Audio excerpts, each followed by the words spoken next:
அப்போ இவர்களுக்கு பொதுவாகவே இந்த லவ் சம்பந்தப்பட்ட விஷயங்கள்ல, திருமணம் சம்பந்தப்பட்ட விஷயங்கள் எல்லாம் இன்வால்வ்மெண்ட், எதிர்பார்ப்புகள் என்பது மற்ற ராசிக்காரர்களை விட அதிகமாகத்தான் இருக்கிறது. குறிப்பா இந்த ராசியில வரக்கூடிய பேர்கள்லாம் நம்ம நிறைய பார்த்தோம்னா பவித்ரா, பிரியா, பிரியன், பிரியதர்ஷன், இந்த மாதிரி பேர்கள்லாம் அதிகமாக பார்க்கலாம். ஆனால் அதிகமான ஒரு எதிர்பார்ப்பு, ஒரு ஈடுபாடு வைத்துக்கொண்டு பின்னாளில் அதிகமான ஏமாற்றத்தையும் சந்திக்கக்கூடிய நபர்களாக இந்த கன்னிராசிக்காரர்கள் வருகிறார்கள்.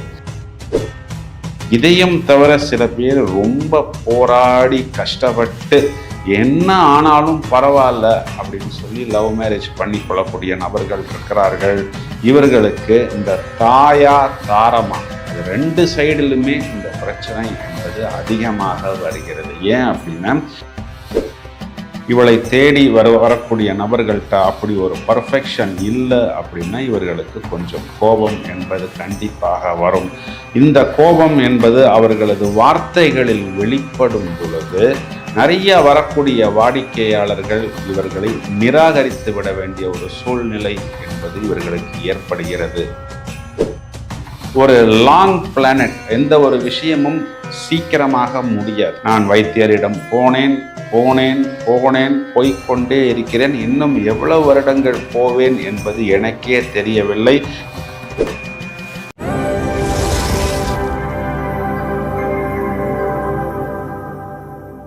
கன்னிராசியை எடுத்துக்கொள்வோம். இந்த கன்னிராசியில் என்ன ஒரு ஸ்பெஷல் அப்படின்னா, இவர்களுடைய ராசியாதிபதி தனது சொந்த வீட்டில் ஆட்சி உச்சம் மூலத்திரிகோணம் அப்படிங்கிற ஒரு அமைப்பில் அமைகிறது. வேறு எந்த ஒரு ராசிக்கும் இந்த மாதிரி ஒரு அமைப்பு என்பது ஏற்படுவதில்லை. இந்த ராசி என்பது காலபுருஷனுக்கு 6வது ராசியாக வருகிறது. பொதுவாகவே இந்த 6ஆம் இடம் அப்படிங்கிறது என்னன்னா, கடினமான உடல் உழைப்பை வெளிப்படுத்தக்கூடிய ஒரு இடம். கன்னிராசிக்காரர்களும் ரொம்பவும் வேகமாக, ரொம்பவும் கடினமாக உடல் உழைப்பை வெளிப்படுத்துகிறார்கள். அதன் மூலம் ஏற்றம் என்பது வருகிறது. அந்த ஏற்றம் என்பது யாருக்கு வருகிறது என்றால், இவர்களுக்கு யார் வேலை கொடுக்கிறார்களோ அவர்களுக்குத்தான் அந்த ஏற்றம் அப்படிங்கிறது வருகிறது. இவர்களுக்கு என்று வரும் பொழுது நிறைய இடங்களில் ஏமாற்றம் தான் வருகிறது. கன்னிராசியில் பொதுவாக ஆண்களை விட பெண்களுக்கு பலம் அதிகம் அப்படின்னு தான் மூல நூல்களில் சொல்லப்பட்டுள்ளது.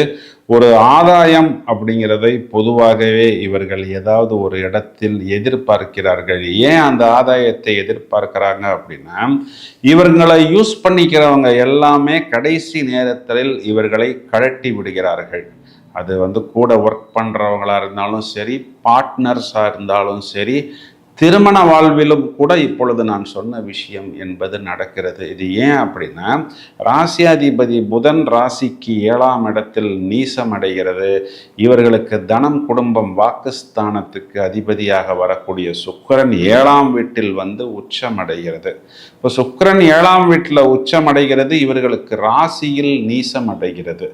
அப்போ இவர்களுக்கு பொதுவாகவே இந்த லவ் சம்பந்தப்பட்ட விஷயங்கள்ல, திருமணம் சம்பந்தப்பட்ட விஷயங்கள் எல்லாம் இன்வால்வ்மெண்ட், எதிர்பார்ப்புகள் என்பது மற்ற ராசிக்காரர்களை விட அதிகமாகத்தான் இருக்கிறது. குறிப்பா இந்த ராசியில வரக்கூடிய பேர்கள்லாம் நம்ம நிறைய பார்த்தோம்னா பவித்ரா, பிரியா, பிரியன், பிரியதர்ஷன், இந்த மாதிரி பேர்கள்லாம் அதிகமாக பார்க்கலாம்.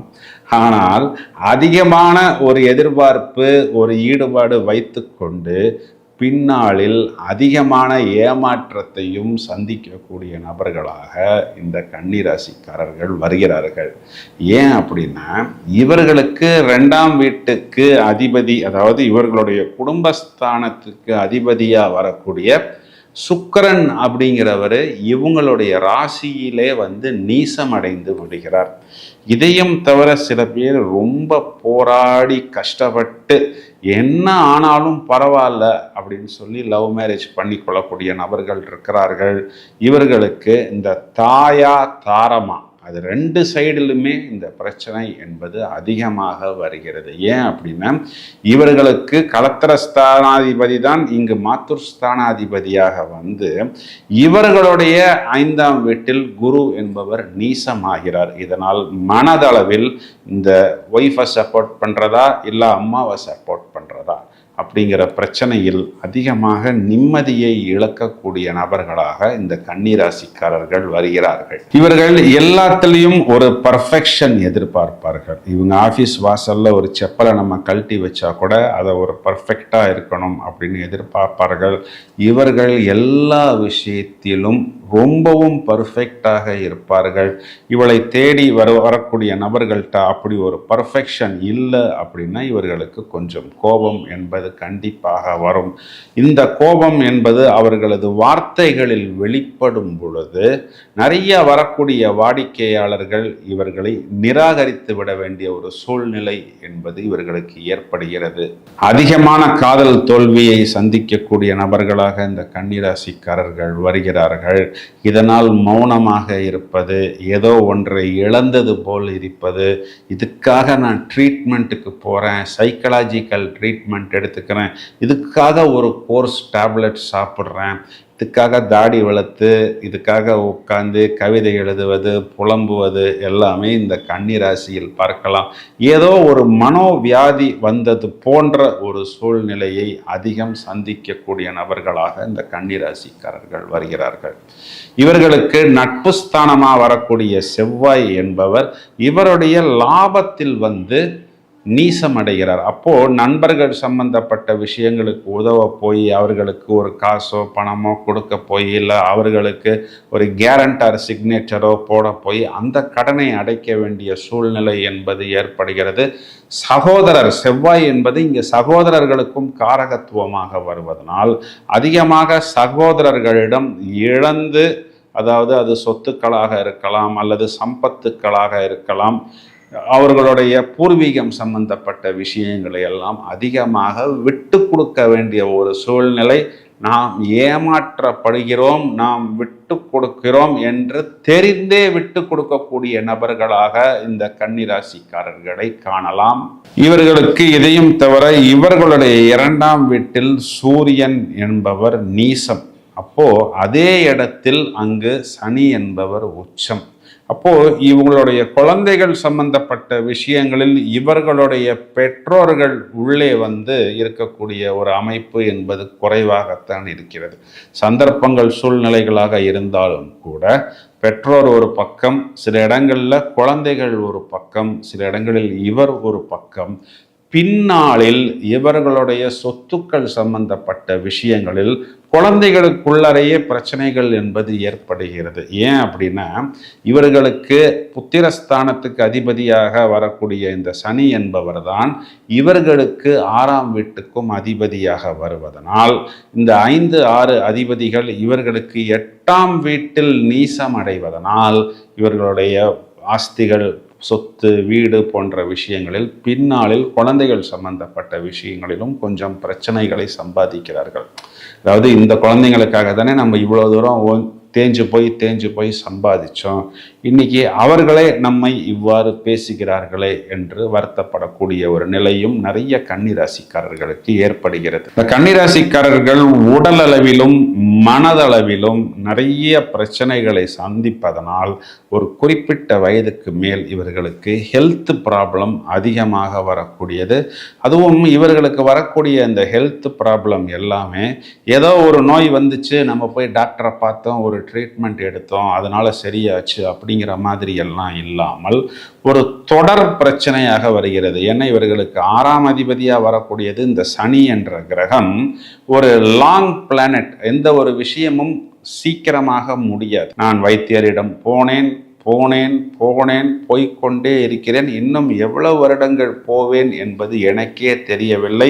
இதுக்கு நான் நிறைய செலவு பண்ணினேன், அந்த ஸ்கேன் பண்ணினேன், இந்த டெஸ்ட் பண்ணினேன், ஃபஸ்ட்டு இந்த அலோபதி பார்த்தேன், அப்புறம் சித்தா பார்த்தேன், அப்புறம் ஹோமியோபதி பார்த்தேன், அப்புறம் இயற்கை வைத்தியம் பார்த்தேன் அப்படின்னு சொல்லி சுற்றி சுற்றி நாம் தொடர்ச்சியாக அந்த நோய் அல்லது ஒரு வம்பு வழக்கு இல்லைன்னா ஒரு எதிரி சம்பந்தப்பட்ட விஷயமுமே ஒரு லாங் டிராவலாக, அதாவது கிட்டத்தட்ட ஒரு 18 வருடம் 19 வருடம் இந்த நடு வயசில் ஒரு பெரிய பிரச்சனையாக இந்த நோயோ அல்லது எதிரியோ அல்லது கடன் சம்பந்தப்பட்ட பிரச்சனையோ இவர்களுக்கு வரும்.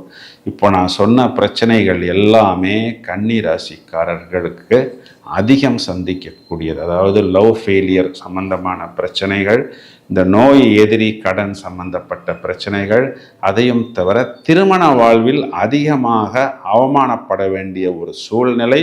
நீ என்னை அவமானப்படுத்தினாலும் பரவாயில்லப்பா, பப்ளிக்காக எல்லாருக்கும் முன்னாடி என்னை அவமானப்படுத்தாமல் தனியாக வீட்டுக்குள்ளே வச்சு நீ என்ன வேணால் குத்திக்கோ அப்படின்னு சொல்கிறவர்கள் ஹாப்பியாக ஃபேமிலி லைஃப் நடத்தி கொண்டிருக்கிறார்கள். இல்லை, நீ ஏன் என்னை இப்படி அவமானப்படுத்தின எல்லாருக்கும் முன்னாடி அப்படின்னு ஒரு வார்த்தையை கேட்டால் அந்த ஃபேமிலி லைஃப் டிஸ்டர்ப் ஆகிறது.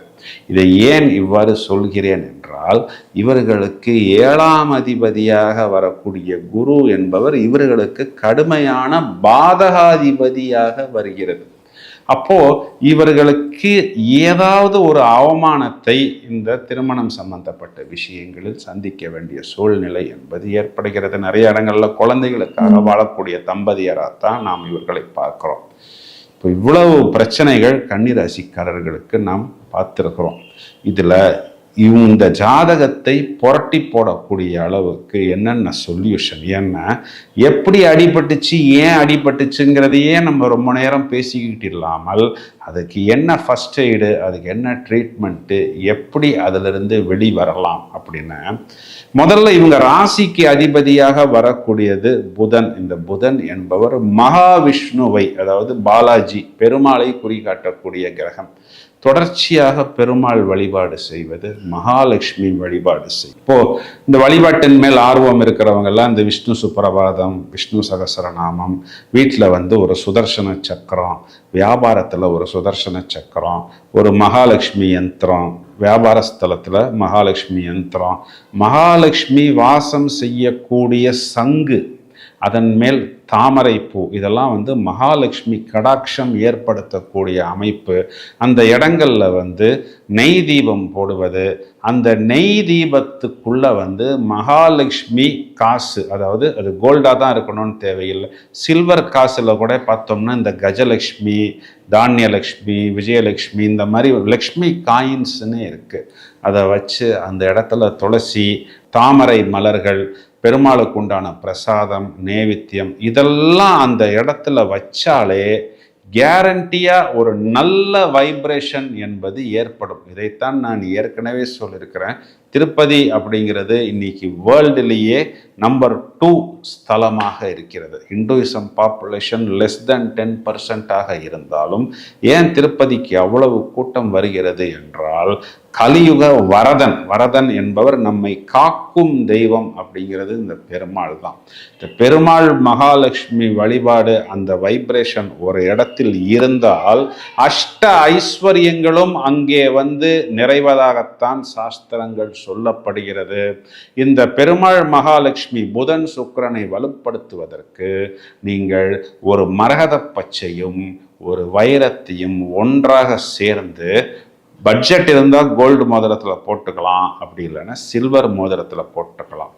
இந்த ஒரு விஷயத்தை மட்டும் நீங்கள் செஞ்சாலே உங்கள் பிரச்சனையில் 10ல் 9 பிரச்சனை உங்களுக்கு கிளியர் ஆகிடும். நல்ல கிளியராகவும் ஆக்டிவாகவும் ஒரு இளமை மாறாத தோற்றம் நிறைந்தவராகவும், எங்கு சென்றாலும் உங்களுக்கு ஒரு அட்டென்ஷன், அதாவது ஒரு சபையில் மரியாதை, ஒரு நாகரீகம், பலருக்கு முன் நல்ல ஒரு ஐஸ்வர்யம் நிறைந்த நபர்களாக, ஒரு நல்ல தேஜஸ் நிறைந்தவர்களாக, பல வாடிக்கையாளர்களை உங்கள் பக்கம் ஈர்ப்பவராக. சார், எங்கள்கிட்ட கெப்பாசிட்டி இல்லை சார், எங்களால் ஒரு நேரத்தில் 5 மிஷின் தான் டெலிவரி பண்ண முடியும், 50 மிஷினுக்கு ஆர்டர் வந்தால் சப்ளை பண்ண முடியாதுன்னு சொல்லக்கூடிய அளவுக்கு வியாபாரத்தில், தொழிலில், நீங்கள் சார்ந்த துறையில் புத்திசாலித்தனத்தை, எந்த ஒரு இடத்திலும் புத்திசாலித்தனம் என்பது பொழுது நமக்கு உதயம் ஆகும் பொழுது அங்கு தோல்வி என்பது கண்டிப்பாக ஏற்படாது. இப்போ நிறைய பிரச்சனைகளுக்கு இது ஒரு சொல்யூஷனாக எடுத்துக்கலாம். இதையும் தவிர இவர்களுக்கு இந்த நோய், உடல் சார்ந்த பிரச்சனை, கடன் சார்ந்த பிரச்சனை, வம்பு வழக்கு சார்ந்த பிரச்சனையை கொடுக்கக்கூடிய 6ஆம் வீட்டுக்கு அதிபதியாக வரக்கூடிய சாட்டர்ன் என்பவர் இவர்களுக்கு நட்பு கிரகமாக வருகிறார். அப்போ ஜனனகால ஜாதகத்தில் சனி என்ற கிரகம் ஃபேவரபிளாக இருந்தால் ப்ளூ சஃபையரை அணிந்து கொள்ளலாம். இந்த ப்ளூ சஃபையர் அப்படிங்கிறது ஆயுள் காரகன் சனி. ஒரு மனிதனுக்கு ஆயுள் அபிவிருத்தி ஆகுது அப்படின்னாலே கண்டிப்பாக அவர் நோயிலிருந்து வெளிவருவார். அதனால் பலவிதமான நோயாக இருக்கலாம், வம்பு வழக்காக இருக்கலாம், அல்லது கோர்ட்டு கேஸாக இருக்கலாம். நடிகர் அமிதாப் பச்சன் பார்த்தீங்கன்னா அவருடைய கையில் ஒரு பிரதானமான ப்ளூ சஃபையர் அணிந்திருக்கிறார். ஸோ ஒரு நல்ல ரிசல்ட்டை இந்த ப்ளூ சஃபையர் அணிபவர்களுக்கு கண்டிப்பாக ஏற்படுத்தும். இதையும் தவிர அவர்கள் green plus blue and white இந்த 3 கலர்ஸையும் லக்கி கலர்ஸாக யூஸ் பண்ணலாம். அவங்க வாங்கக்கூடிய காராக இருக்கலாம், வீட்டில் இன்டீரியர் டெக்கரேஷனாக இருக்கலாம். இந்த புதன் சுக்கிரன் என்பவர் கலைகளை குறிகாட்டக்கூடிய கிரகம் அப்படிங்கிறதுனால அந்த இன்டீரியர் டெக்கரேஷனில் பார்த்தோம்னா மியூசிக்கல் இன்ஸ்ட்ருமெண்ட்ஸு இந்த மாதிரியான விஷயங்கள்லாம் வைக்கும் பொழுது அவர்களுக்கு ஒரு நல்ல மோட்டிவேஷன் என்பது ஏற்படுகிறது. கிரீன் கலரை அவர்கள், அந்த கிரீன்னாலே பசுமை தானே, அதனை அவர்கள் பிரயோகம் செய்யும் பொழுது அவர்கள் வாழ்விலும் நல்ல ஒரு பசுமையை அவர்கள் எதிர்பார்க்க முடியும். இதையும் தவிர அவர்கள், நான் ஏற்கனவே சொன்னது போல், பூஜை அறையில் சுதர்சன சக்கரம், மகாலட்சுமி சக்கரம் வைத்து தொடர்ச்சியாக அவர்கள் அந்த மந்திரங்களை ஜபம் செய்யும் பொழுது மேலும் மேலும் அபிவிருத்தி என்பது ஏற்படும். அப்போ இந்த கன்னிராசி, கன்னி லக்னத்தில் பிறந்த நபர்களுக்கு நிறைய பிரச்சனைகளை சந்தித்தாலும் அதிலிருந்து அவர்கள் வெற்றி பெற்று ஒரு சாதனையாளர்களாக மாறுவதற்கு, ஜாதகத்தையே புரட்டி போடுவதற்குண்டான வெற்றி ஃபார்முலா நிறைய சொல்லியிருக்கிறோம். இதையும் தவிர அவர்கள் லக்கி நம்பராக 5, 6 இந்த 2 நம்பரையுமே யூஸ் பண்ணலாம். ஒருவேளை அவர்களுடைய டேட் ஆஃப் பர்த்தில் 3 இருந்தாலோ அல்லது கூட்டு எண்ணில் 3 இருந்தாலோ 6 அவாய்டு பண்ணிவிட்டு இந்த 5ங்கிற ஒரு நம்பரை மட்டும் யூஸ் பண்ணலாம். 1லேருந்து 9 வரைக்கும் இருக்கக்கூடிய நம்பரில் 5 தான் சென்டர், அதுதான் சென்டர் ஆஃப் அட்ராக்ஷன், அனைவரையும் ஈர்க்கக்கூடியது. இந்த நம்பரை அவர்கள் தங்களுடைய வாகன எண்களில் லக்கி கார் நம்பர்ஸா, லக்கி பைக் நம்பர்ஸா, ஒரு இடம் வாங்கும் பொழுது, வீடு வாங்கும்போது, அப்பார்ட்மெண்ட் வாங்கும் பொழுது, இல்லை ஒரு பேங்க் அக்கௌண்ட் நம்பரா, ஃபோன் நம்பரா எடுக்கும் பொழுது, அதற்கு முன் அதற்கு பின் அப்படின்னு சொல்லக்கூடிய அளவில் கண்டிப்பாக ஒரு நல்ல டிஃப்ரென்ஸை, ஒரு நல்ல இம்ப்ரூவ்மெண்ட்டை அவர்களால் பார்க்க முடியும் அப்படிங்கிறது தான் நிதர்சனமான உண்மை. நிறைய பொது வாழ்வில் இருக்கக்கூடிய நபர்கள்லாம் பார்த்தோம்னா அவர்களுடைய இயற்பெயர் வேறு பேராக இருக்கும். 5ஆம் எண்ணில் பெயரை மாற்றிய பிறகு அவர்கள் வெளியே சொல்ல முடியாத அளவுக்கு ஒரு விஸ்தாரமான வெற்றியை அடைந்திருக்கிறார்கள். இப்போ நான் சொன்ன இந்த எல்லா ஃபார்முலாவையும் யூஸ் பண்ணுங்க, கண்டிப்பாக உங்களால் ஜாதகத்தை புரட்டி போட முடியும். உங்களது நண்பர்களுக்கும் உறவினர்களுக்கும் இந்த பதிவை நீங்கள் ஷேர் செய்யுங்கள். தொடர்ந்து இணைப்பில் இருங்கள், பல தகவல்கள் தயாராகி கொண்டிருக்கிறது. Thank you friends.